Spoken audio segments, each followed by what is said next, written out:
Ladies and gentlemen, there comes a moment in history when a nation, once overlooked, begins to stand tall. Not with arrogance, not with noise, but with quiet, deliberate power. India's journey toward tech sovereignty is not just a policy choice, it's a declaration of intent. For decades, the global digital economy has been shaped, dominated, and dictated by Western, particularly American, technology companies.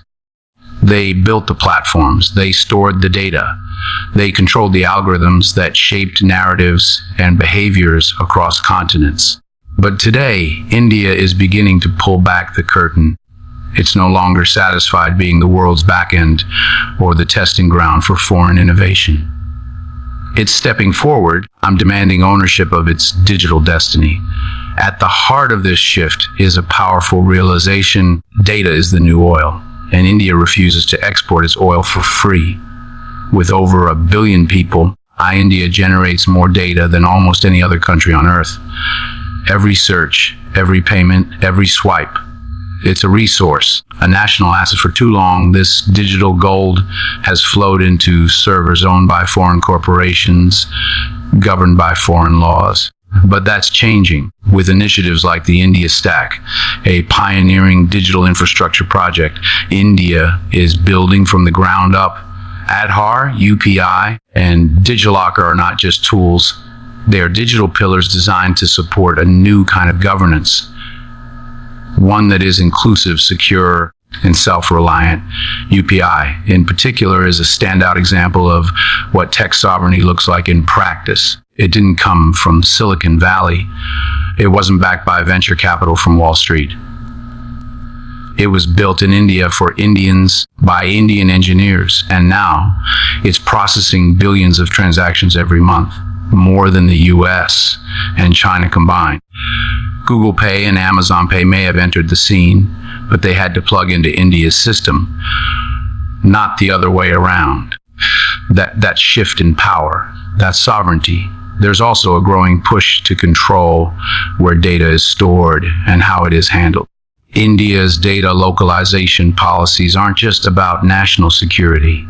They're about digital dignity. If foreign companies want to operate on Indian soil, they must play by Indian rules, store data locally, respect Indian laws, and be accountable to Indian users.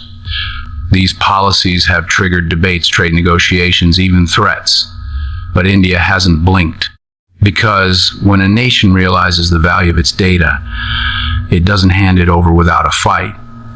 Then there's the homegrown innovation story. For years, India was seen as a nation of service providers, call centers, coders, support teams. But now it's flipping that script. India's tech entrepreneurs aren't just building clones of Western platforms. They're solving local problems with global relevance. From edtech and health tech to agric and fintech, startups are emerging that understand India's complexity, its languages, its scale, its constraints, and are designing solutions that no American or Chinese firm could dream up. They're not following trends. They're setting them. India's push for 5G independence is another chapter in this sovereignty narrative. Instead of blindly importing networks from telecom giants, India is investing in domestic R&D, exploring open source models, and nurturing its own hardware capabilities. It's not just about having faster internet. A broken home. It's about ensuring that the backbone of the next industrial revolution isn't controlled by someone else. All of this is backed by a deeper cultural shift, a mindset that no longer sees technology as something to be imported, but as something to be owned. The government, startups, and ordinary citizens are aligning under a common believing that India can lead, not just participate. It can create, not just consume. Tech sovereignty isn't about isolation. It's about negotiation from a position of strength. It's about being in the driver's seat of your own digital future. And India, slowly, steadily, is taking the wheel. India's startup revolution is not just an economic movement. It's a cultural transformation. A generation ago, success in India was defined by securing a government job, a stable paycheck, a life that followed a predictable path. But today, a new mindset is rewriting that script. The youth of India, ambitious, restless, and wired into the global economy, are choosing risk over routine. They're not waiting for opportunities, they're creating them. This is the heart of India's startup revolution. The numbers alone tell a compelling story. India now boasts the third largest startup ecosystem in the world, trailing only the United States and China. From just a handful of startups in the early 2000s, the country is now home to over 100,000 registered startups, with more than 100 unicorns. Companies valued at over $1 billion, spread across sectors as diverse as fintech, health tech, agri-tech, education, and logistics. But this surge isn't just about valuation, it's about validation. It's proof that Indian entrepreneurs can build globally competitive, scalable businesses from the ground up. Cities like Bengaluru, Hyderabad, Pune, and Gurugram have become hotbeds of innovation, drawing comparisons to Silicon Valley. These cities buzz with co-working spaces, accelerator programs, angel investors, and venture capitalists looking for the next breakout idea. But what makes India's startup ecosystem truly unique is its problem-first approach. Unlike in the West, where many startups chase convenience, Indian entrepreneurs are tackling foundational issues. Education gaps, financial exclusion, healthcare access, supply chain inefficiencies. They're not just building businesses, they're building bridges to inclusion, to empowerment, to a better life. Take fintech, for example. For decades, millions of Indians had no access to traditional banking. But startups like Paytm, Razorpay, and Phoneep didn't just digitize payments, they democratized them. Today, a fruit vendor in a remote village can accept digital payments through a smartphone. That's innovation with impact. Or look at edtech platforms like BYJUS and Unacademy, which are reaching students not just in urban metros, but in the remotest corners of the country, offering high-quality learning content on mobile devices. What fuels this revolution is a mix of hunger, talent, and access. India produces millions of STM graduates every year. Many of them no longer aspire to join multinationals. They want to start their own. They see role models not just in CEOs of global tech giants, many of whom are Indian-born, but in local founders who've built from nothing. The success of early ventures has created a domino effect where failure is no longer taboo. It's part of the process, a brand of courage. Government support has also played a crucial role. Initiatives like Startup India, Digital India, and Adel Innovation Mission have laid down frameworks for funding, mentoring, and scaling young companies. Regulatory simplification, tax benefits, and access to incubation hubs have made entrepreneurship more accessible, even to outside major urban centers. And then there's the X factor: resilience. Indian startups aren't built in ideal conditions.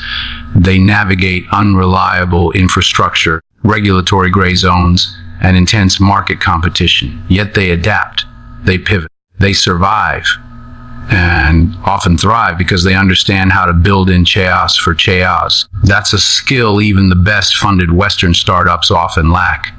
India's startup revolution is far from over.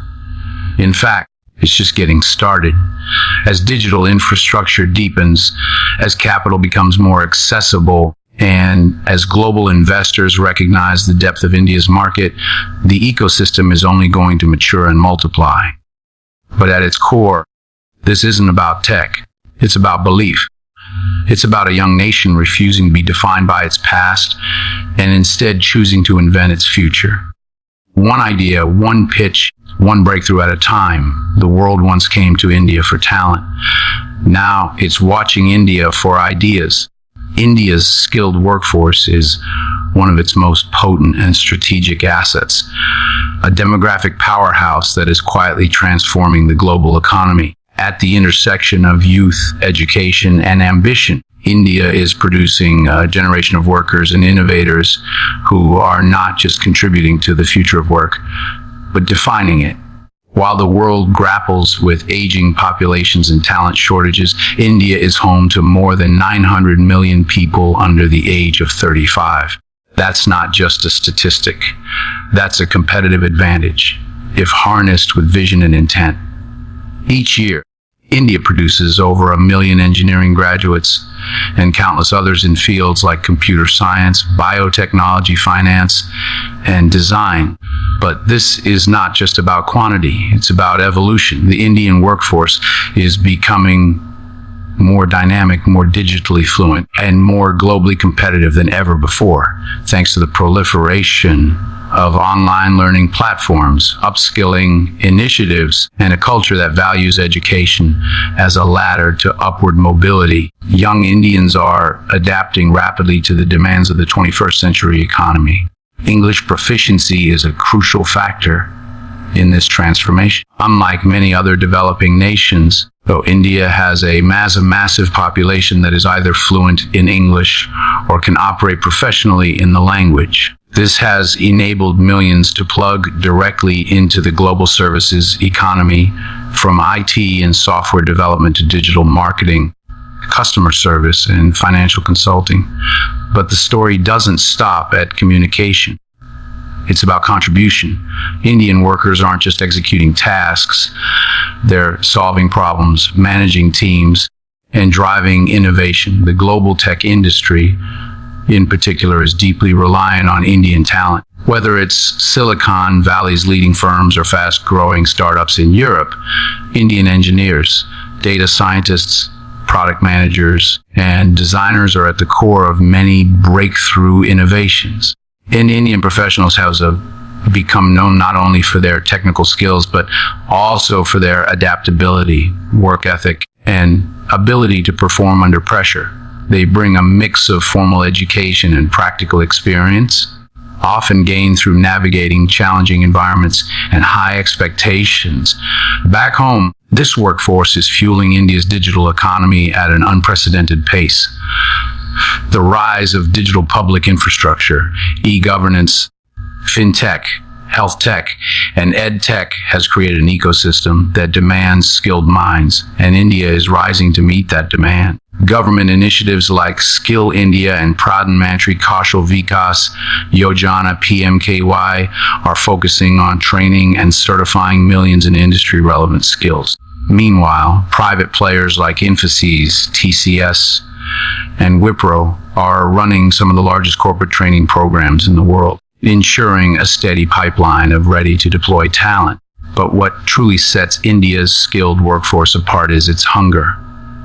A hunger not just for employment, but for excellence. This is a generation that has grown up with smartphones and global access. They follow trends, understand markets, and learn independently. They don't wait to be told what to do. They take initiative. Whether it's a coder from a Tier 3 city freelancing for a European client or a young designer launching their own AI startup, the barriers to entry are falling and the spirit of enterprise is rising. Challenges remain, of course, from aligning education with market needs to ensuring rural youth have equal access to opportunity. But India is aware of these gaps and is working aggressively to close them. There's a growing focus on practical learning, entrepreneurship, and digital literacy, even at the school level. From the shift toward NEP and new education policy is also a step toward making the next generation not just employable, but entrepreneurial. India's skilled workforce is no longer just a support system for the global economy. It's becoming a source of leadership, of innovation, of vision, and as automation, AI, and digital transformation reshape industries, it won't be just the number of Indian professionals that matters. It will be the impact of their ideas. The world's most valuable resource today is human talent, and India is rich with it, not just in numbers, but in spirit, skill, and the determination to lead.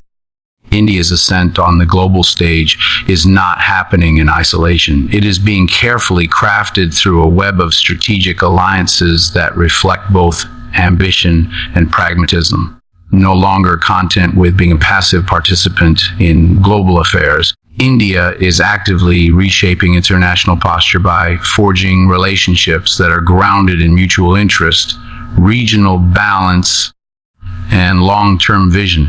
These alliances are not just about diplomacy or defense. They are about creating space for India to grow on its own terms, economically, technologically, and geopolitically. In a world marked by shifting power dynamics, India has adopted a multipolar approach rather than aligning too closely with any one bloc.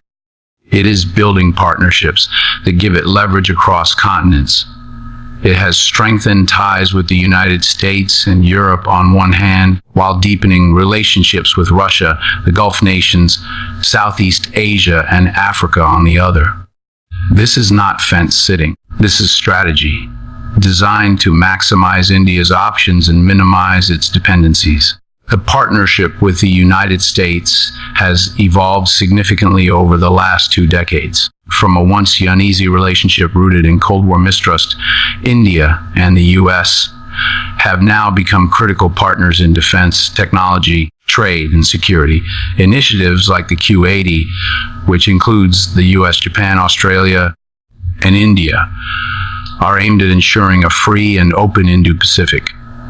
India's involvement is not about aligning with the West blindly, but about ensuring regional stability and pushing back against unilateral assertions of power, especially in maritime domains.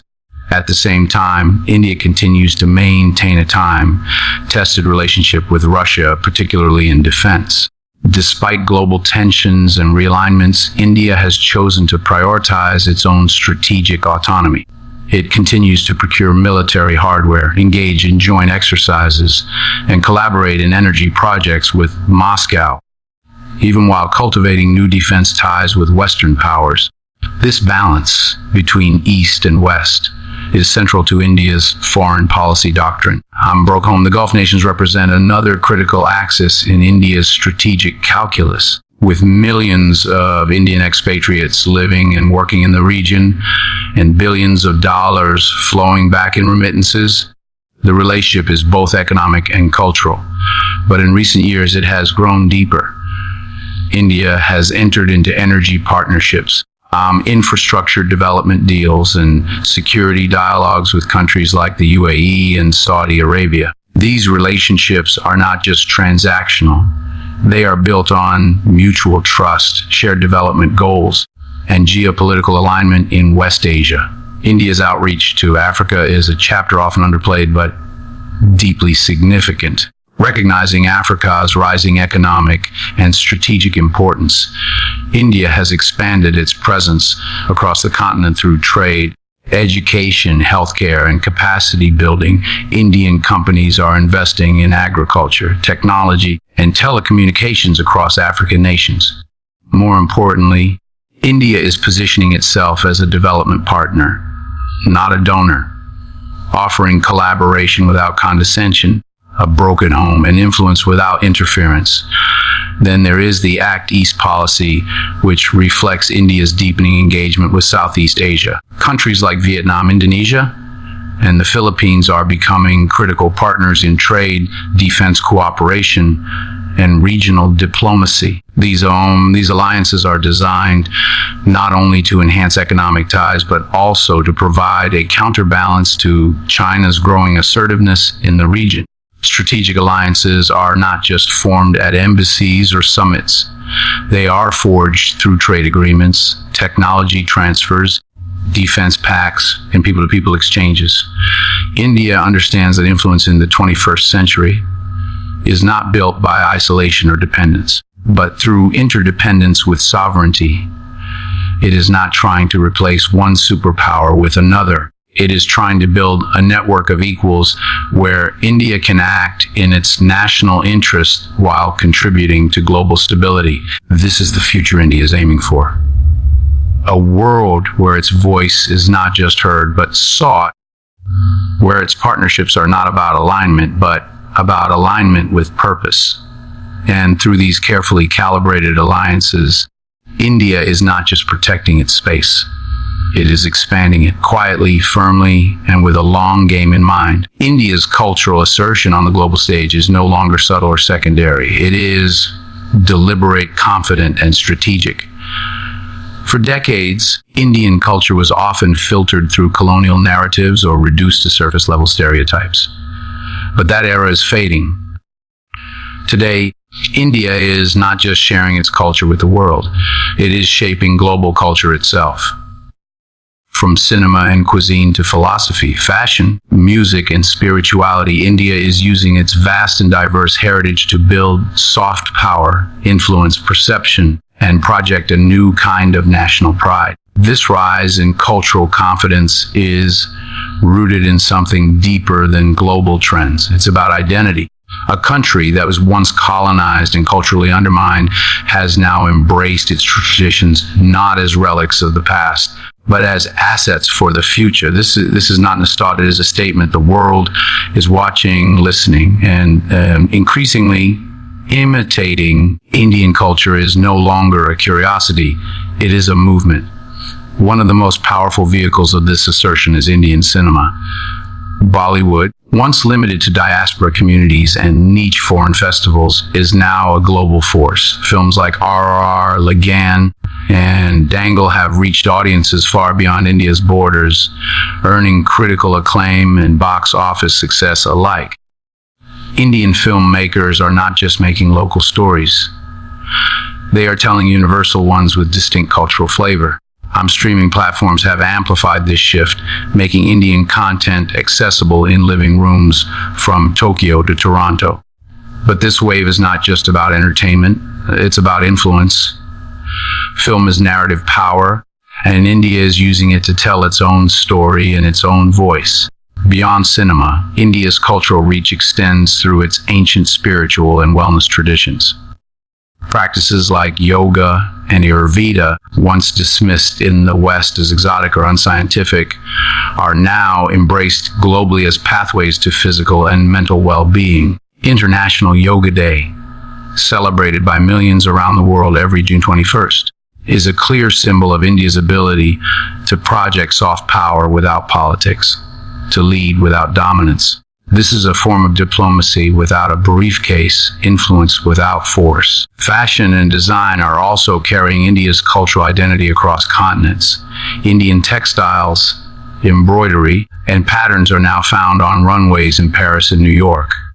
Designers from India are collaborating with global labels, and Indian aesthetics, vibrant, layered, symbolic, are being reimagined in contemporary form. The sari is not just a garment, it's a cultural icon. And as the world embraces sustainability and slow fashion, India's centuries-old artisan techniques are gaining fresh relevance. Language, too, plays a role in this resurgence. While English remains a global bridge, there is a growing appreciation for Indian languages, from Hindi and Tamil to Bengali and Punjabi. In music, literature, and digital media, Indian music, particularly in regional languages, is gaining popularity on global streaming platforms. The beats of Bhangra, the rhythms of Carnatic music, and the fusion of traditional instruments with electronic sounds, all of it is being remixed and reimagined by artists around the world. Even in the digital realm, India is asserting its cultural identity. Influencers, content creators, chefs, dancers, historians, all are using platforms like YouTube, Instagram, and TikTok to showcase Indian customs, festivals, and daily life. Millions are watching holy celebrations, learning how to cook dosa, or understanding the symbolism behind Diwali lamps. Culture is now exportable at scale, and India is seizing that opportunity with creativity and pride. This cultural assertion is not about dominance or comparison, it's about recognition. India is no longer waiting for the world to define it. It is defining itself on its own terms, in its own words, through its own expressions. And in doing so, it is not just preserving tradition, it is elevating it, adapting it, and inviting the world to participate in it. Culture, when asserted with authenticity and comments, becomes more than identity, it becomes power. And India, through the steady rise of its soft power, is showing the world that cultural leadership does not require conquest, only conviction. India's economic rise is not a coincidence. It is the result of deliberate policy, demographic strength, entrepreneurial energy, and global positioning that has matured over decades. Today, India stands as one of the fastest growing major economies in the world, poised to become the third largest by GDP within this decade. But this is not just about numbers on a chart or headlines in financial newspapers.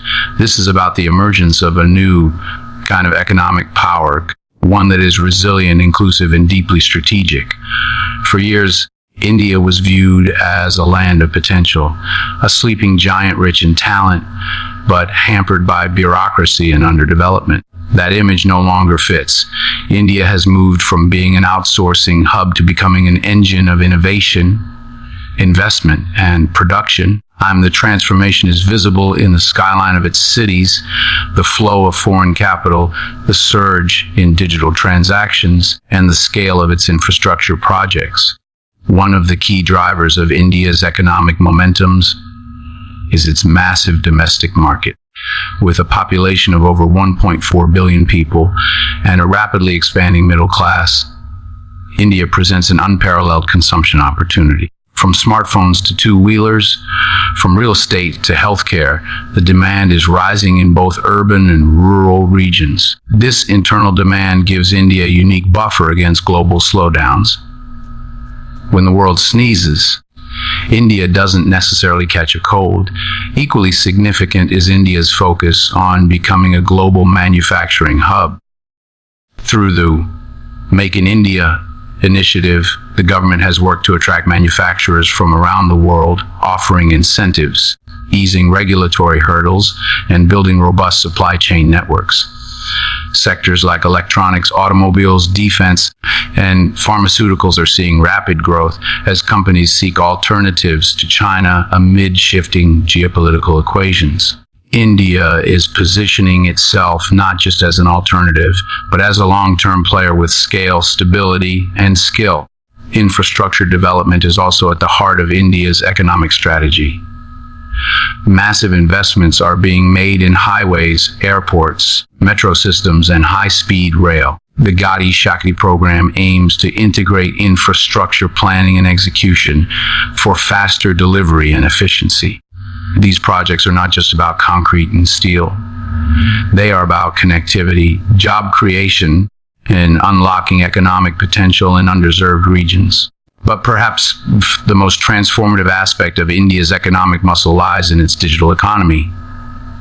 From mobile payments to online education, from e-commerce to telemedicine, India is leapfrogging traditional models and embracing digital-first solutions at scale. The unified pay interface, UPI, developed by Indian minds for Indian needs, has revolutionized how people transact, not just in cities, but in villages. India now leads the world in digital transactions, with billions processed every month. This digital revolution has also sparked a wave of entrepreneurship. Startups solving local problems with global relevance, attracting billions in investment, and generating employment for the future. Venture capital is flowing not just to Bengaluru or Mumbai, but to Tier 2 and Tier 3 cities, signaling the broadening base of India's innovation economy.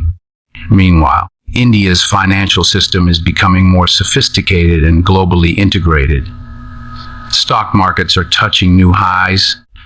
Foreign exchange reserves are strong, and reforms in taxation, banking, and corporate regulation have created an environment of greater transparency and investor confidence.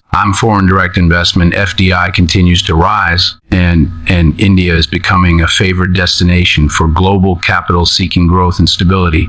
At the same time, India is focusing on inclusive growth, social welfare schemes, rural employment programs, and initiatives in health and education are ensuring that economic progress touches the lives of millions who were previously left behind.